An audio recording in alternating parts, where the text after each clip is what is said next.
વાતો પણ વધારે અને મજા પણ વધારે. કેમ છો બધા? હું છું આપનો વ્લોગર નયન રાઠોડ.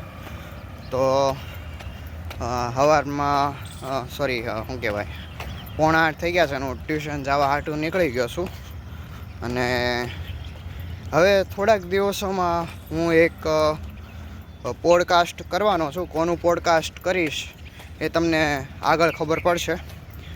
તો મેં એ વ્યક્તિને ખાલી કીધેલું છે કે મારે કે પોડકાસ્ટ કરવું છે, પરમિશન પણ મળી ગઈ છે. બસ હવે મારી ટીમ સવાલના જવાબ બધું સવાલને એવું બધું તૈયાર કરે છે. એ તૈયાર થઈ જાય એટલે પછી પોડકાસ્ટ કરી નાખીએ. અને આજનું વાતાવરણ સારું વાતાવરણ છે, એકદમ ચોખ્ખું વાતાવરણ છે, કોઈ વાદળા કાંઈ છે નહીં. એટલે આજે મૂડ આમ સરખું છે, આમ સ્વિંગ મૂડ નથી કે ઘડીક વારમાં ખરાબ મૂડ થઈ જાય ને ઘડીક વારમાં સારું એવું ને. આજે ન્યુટ્રલમાં છે. અંબાલાલ કાકા તો એક બે હવે થોડીક આગાહી કરો ને, કીધુંનો વરસાદ નથી આવ્યો તો હું કેમ કોલેજે રજા નથી પડી ક્યારની. એક બે આગાહી કરો તો કંઈ મજા આવે, થોડોક આમ વરસાદ. નકરો આમ બધું કોરું થઈ ગયું છે હવે. એટલે આમ વરસાદ વગર મજા નથી આવતી. એમ તો મને વરસાદ નથી ગમતો, પણ વરસાદ આવે તો એમ બધું હવે થોડુંક કોરું હોય એ થોડુંક ભીનું થઈ જાય ને, એમ બધું લીલોતરીને એમ બધું પાછું આવી જાય ને એમ. જો આ બંગલો બને છે ને તો અહીંયા એક મેં બે ઊભી હોય, પણ આજે હોય કે ન હોય જો છે જો. તો હું જેવો અડાજણ પાટી પગ્યો ને એવી અમારી બસનું છે ને ટાયર ફાટી ગયું. એટલે કે પાછળનું ટાયર પણ આમ અંદરનું ટાયર આવે ને એ ફાટી ગયું હતું.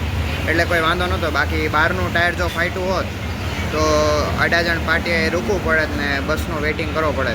જેવું ટાયર ફાટ્યું ને એવું મારા મનમાં વિચાર આવ્યો. મેં કીધું હવે 14 નંબર આવશે એમાં હું જઈને પછી 12 નંબર VR મોલથી પકડી લઈશ. એટલે કોઈ એમ કંઈ ઘટના થાય ને એટલે મગજ આપણું જે બ્રેન હોય ને તરત એક્ટિવ ફટ દઈને એક્ટિવ થઈ જાય કે હું કરવું છે ને હું ને એમ પ્લાન બી ફટ દઈને રેડી થઈ જાય. બાકી આપણે ક્યાં એમ જવાના હોય ત્યારે એમ પ્લાન બી સરખો એમ રેડી ન હોય, પણ કોઈ એવી ઘટના થાય એટલે તરત આપણું જે મગજ છે એ એક્ટિવ થઈ જાય. પણ તોય તે જે ડ્રાઈવર છે એ શું કહેવાય ધીમે ધીમે હકાવીને સોમેશ્વર સુધી લઈ આવ્યા. હવે ડાયરેક્ટ ડેપોમાં જ તે લઈ જાય, કેમ કે ટાયર ફાટી ગયું હોય તો પછી બહુ રિસ્ક ન લેવાય ને. નકર પછી જે શું કહેવાય બધા મુસાફર હોય એને વચ્ચે તે ઉતારવા પડે ને એમને બીજી બસ પકડવી પડે, રાહ જોવી પડે એમ. એટલે હવે ડાયરેક્ટ અહીંયાથી હવે ડેપો લઈ જાય છે. જો બસ આવી ગઈ છે તો ડાયરેક્ટ ડેપો જાય અહીંયાથી. તો હજી 8:30 વાગ્યા છે ને હું આજે વહેલા ક્લાસીસે પહોંચી ગયો છું.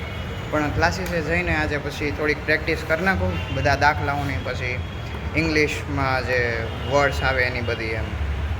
તો 11:30 વાગી ગયા છે ને ક્લાસીસથી છૂટી ગયો છું.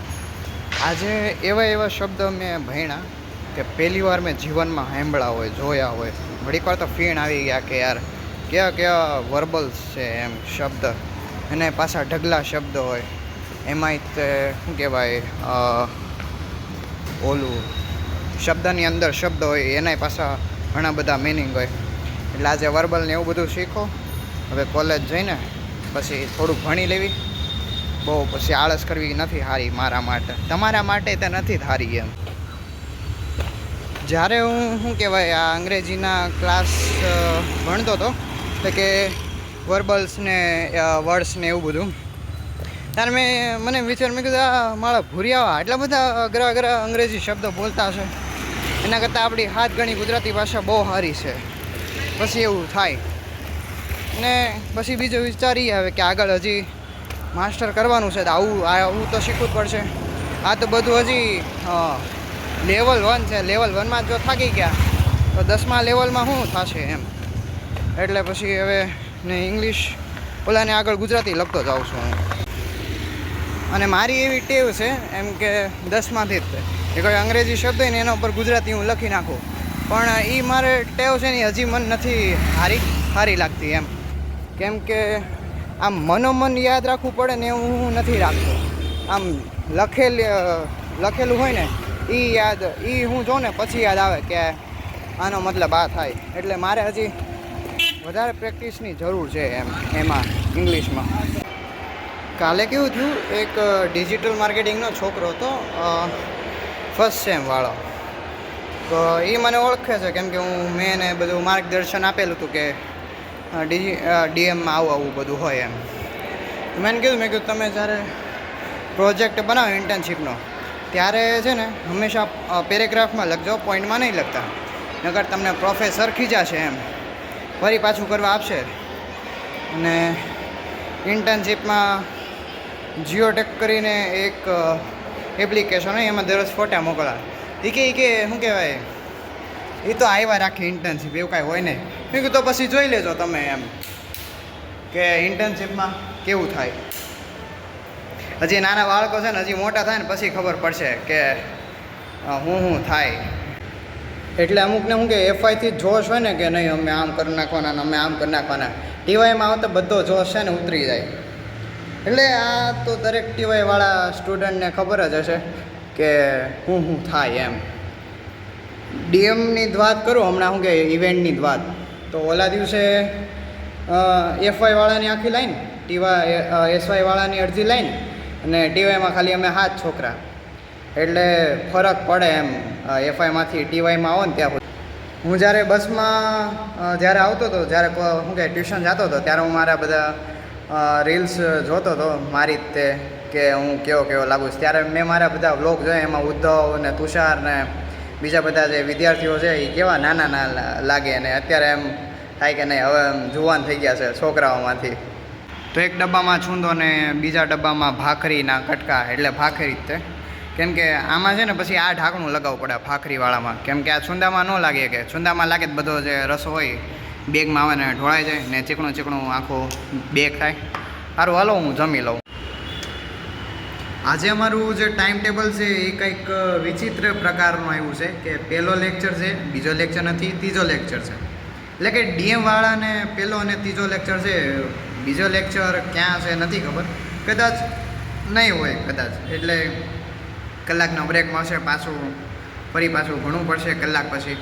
અને અત્યારે વાગ્યા છે 1:45 અને મારા મિત્રગણ હવે બધા આવતા છે ઘરેથી, એટલે હવે એમની સાથે થોડી ચર્ચા વિચારણા કરીશું કે હવે આગળ શું કરવાનું છે. ઇવેન્ટનું હજી 1-2 ઇવેન્ટ આવશે, હજી છોકરાઓને રમત રમાડવાની છે, એનું બધું ચર્ચા વિચારણા કરવી પડશે મારે એની હારે.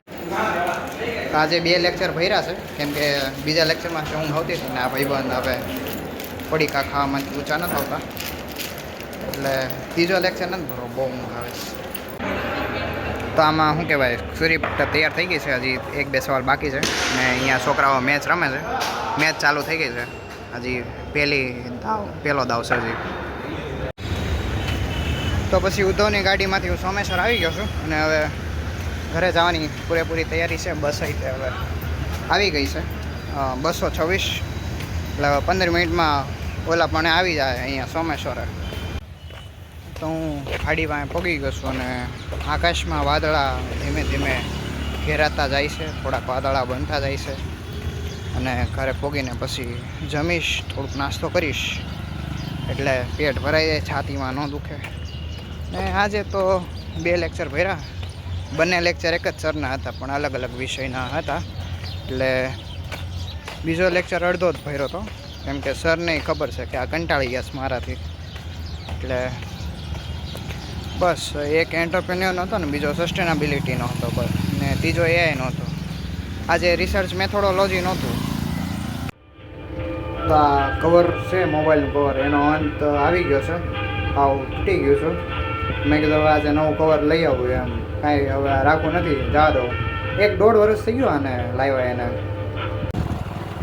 તો હું મારા જૂના કાર્યસ્થાને હું જાઉં છું ડીમાર્ટે 1-2 વસ્તુ લેવા. વાતાવરણ આવા વાદળા થઈ ગયા છે. અહીંયા મારે 6 રૂપિયા જતા હતા ને મને 6 રૂપિયાનો આપ્યા, મારા પાકીટમાંથી 5 રૂપિયા કઢાવડાવ્યા. આ ડીમાર્ટમાં નહીં હાલે, બરોબર? I am customer, I am not employ. લાવો બિલ, તમે લાવો. હવે તમે જુઓ, હું છૂટા મને આપવા પડશે, બરોબર? તો ડીમાર્ટથી હવે ફોનનું કવર લેવા જાઉં છું. એ ભલે મેં તમને આગળ કીધું કે છૂટા નથી આપતા, બાકી છે ને ડીમાર્ટવાળા પાસે ક્યારેય છૂટા નહીં માગવાના કે તમે છૂટા આપો. હવે એમની પાસે ન હોય તો એ તમને કેવી રીતના આપે? કે આ તો હું મારી ભાવના તમને કહું છું કે મારી હારે કેવું છું એટલે એમ. બાકી ડીમાર્ટવાળા એમ્પ્લોય માણસ જ છે, બીજું કોઈ નથી, એટલે થોડુંક સમજવું એમ. હા, જે લોકો પરાણે એમ કે ને કે નહીં મારે ડીમાર્ટમાં જઈને શું કહેવાય એમ પહેલેથી નક્કી કરીને રાખેલું જ હોય કે નહીં મારે ડિમાન્ડમાં જઈને છૂટા માગવાના જ છે, તો એમને ભલામણ કરું કે છે ને બહુ છૂટાની બહુ ઓલી ન કરવી, થોડુંક છે ને ઓનલાઈન કરી દેવું. કેમ કે છે ને એ લોકો તે પોતાનું નથી, એ લોકો કામ જ કરે છે, જે ડિમાન્ડના જે એમ્પ્લોય છે ને એ કામ જ કરે છે. એટલે બહુ એવું કડક મગજ નહીં રાખો ને કે નહીં મારે છૂટા જોશે જ છે, થોડાક છૂટા લઈ જવા. તો આ જે કવર છે એ શું કહેવાય એની પાસે નહોતું, ઓલા દુકાનવાળા પાસે. એણે કીધું કે કાલે કવર આવી જાય એમ, તો મેં કીધું હવે કાલે કવર લઈ આવી, આજે કાંઈ લેવા જવું નથી. હમણાં મારા પરમ મિત્રો મહેશભાઈ આવે છે, મેં કીધું એ અહીંયા છે તો હવે આવી જાય એમ. 2 કલાક બી ભરી લો. જો મારી હારે વાત કરવાનો સમય નથી, ફોનમાં વાત કરે એટલે એની શું કહેવાય ગર્લફ્રેન્ડ હારે.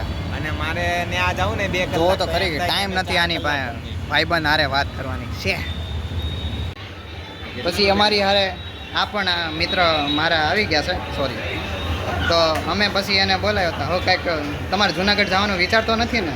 હે જુનાગઢ જવાનો વિચાર નથી ને? વિચાર જ છે.